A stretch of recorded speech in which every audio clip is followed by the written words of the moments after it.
Good morning, students. Once again, we are back to discuss about the relationship between the radius and edge length in a body center cubic unit cell. We already know body center cubic unit cell में centered वाले cell की बात होती है, जो कि main part होता है.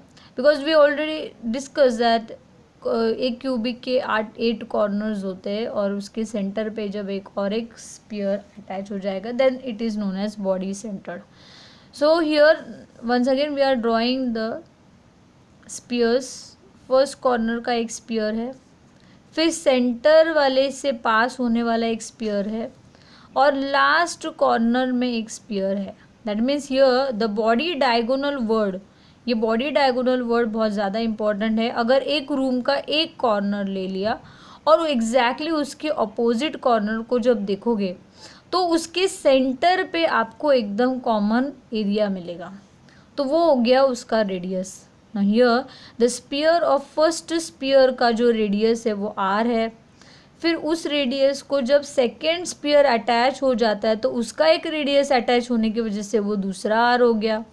फिर जो सेकेंड आर है, सेकेंड जो स्पीयर है उसके बाजू में ही लगभग उसके कॉम्पैक्ट अरेंजमेंट में थर्ड स्पीयर अरेंज है. तो ये जो सेकेंड स्पीयर का सेकेंड हाफ है वो एक अलग से रेडियस दे रहा है and then last sphere will give its own radius. So like this way total 4 R के रेडियस हमें मिलेंगे and that 4 R radius will be arrange in this manner. आप देख रहे हो यहाँ पे एक 90 डिग्रीज का एंगल बनेगा, that is A, then second one A, then this is your third one A. ये थर्ड वाला एज लेंथ है जो कि इस क्यूब को कॉम्पैक्ट बनाने की कोशिश करेगा. Now this is the diagonal which is known as body diagonal. अभी ये बॉडी डायगोनल पे ही आपके 3 स्पीयर्स अरेंज है, 1 2 and 3 spear.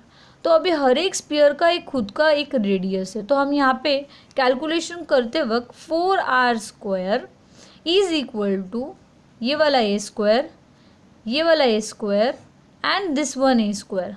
So like this way we will have a 3a square और 4 आर स्क्वायर का डबल करेंगे तो वो हो गया 16 R square. When we want to calculate only r square which is equal to 3 upon 16 a square, और otherwise a square को इस तरफ लेके जाओ और 16 r square upon 3 you can use the formula. In short अगर हम इस r को अगर हम अटैच कर लेंगे किसी एक मॉलिक्यूल के साथ तो हमारे पास क्या आएगा, this a square will give you rise r is equal to √3 upon 4a, √3 upon 4a, because it will get converted. क्योंकि कन्वर्ट क्या किया, ये जो 3 था उसको हमने ऊपर ले लिया और ये स्क्वायर का √3 उसको लगा दिया.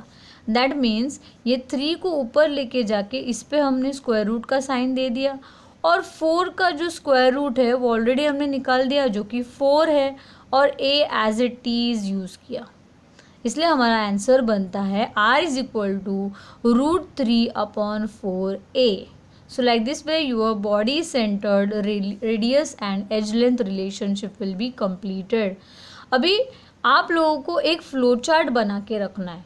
अभी ये फ्लो चार्ट हमें कहाँ यूज़ होगा, जब हम पैकिंग एफिशिएंसी पढ़ेंगे, packing efficiency in the solid crystal when we are going to discuss that time this chart is very important. जैसे कि फर्स्ट चार्ट में देखो फर्स्ट पॉइंट क्या है कि क्रिस्टल सिस्टम कौन सा है, सिंपल क्यूबिक है, बॉडी सेंटर्ड है, फेस सेंटर्ड है. देन नंबर ऑफ पार्टिकल्स कितने या फिर रैंक कितना है उसका, पार्टिकल के रैंक का क्या कैपेसिटी वो पता होना चाहिए. And then finally we should know the relation between A and R. मतलब सिंपल है तो ए और आर का रिलेशन क्या है, बॉडी सेंटर्ड है तो ए आर का फार्मूला क्या है, फेस सेंटर्ड है तो ए आर का फार्मूला क्या है.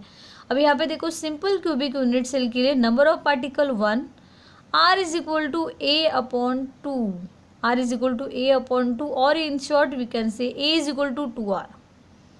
देन बॉडी सेंटर की बात करेंगे जो अभी अभी हमने सॉल्व किया, दैट इज 2 पार्टिकल्स होते हैं यहाँ पे, तो R is equal to √3 upon 4a और a is equal to 4 upon √3r. दोनों फॉर्मूला एप्लीकेबल है।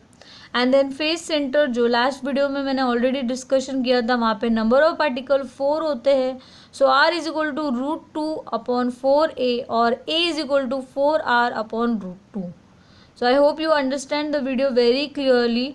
इसके बाद वाला जो वीडियो होगा वो हमारा packing efficiency in simple cubic units है। Thank you so much for watching the video.